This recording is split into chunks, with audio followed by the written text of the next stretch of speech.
আবহাওয়ার খবর।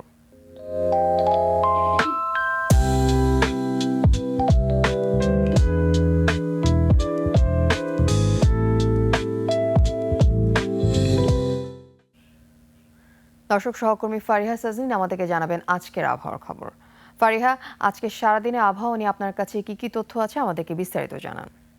ধন্যবাদ আফিফা। দর্শক, আজ 6 জানুয়ারি 2026 তারিখে দেশের সর্বশেষ আবহাওয়ার তথ্য থেকে আমরা দেখতে পাচ্ছি সারা দেশের নানা জায়গায় মধ্যরাত থেকে ভোররাত পর্যন্ত কুয়াশা পড়তে পারে। বিশেষ করে উত্তরবঙ্গের জেলাগুলোতে ঘন থেকে মাঝারি কুয়াশা পড়বে এবং দেশের অন্যান্য জায়গায় মাঝারি থেকে হালকা কুয়াশা পড়তে পারে বলে জানিয়েছে আবহাওয়া অফিস।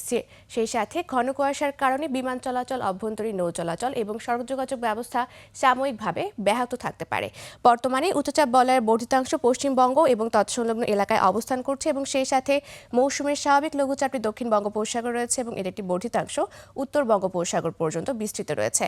আজ সারা দেশের আকাশ আংশিক মেঘলা থাকবে এবং তাপমাত্রা শুষ্ক থাকতে পারে। সেই সাথে দিন ও রাতের তাপমাত্রা প্রায় অপরিবর্তিত থাকতে পারে।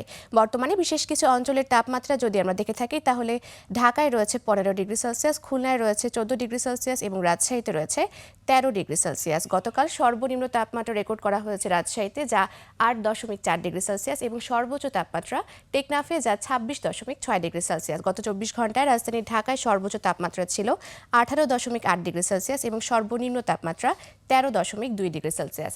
আজ ঢাকার আকাশ আংশিক মেঘলা থাকতে পারে এবং উত্তর অথবা উত্তর পশ্চিম দিক থেকে ঘন্টায় 8 থেকে 10 কিলোমিটার বেগে বাতাস প্রবাহিত হতে পারে।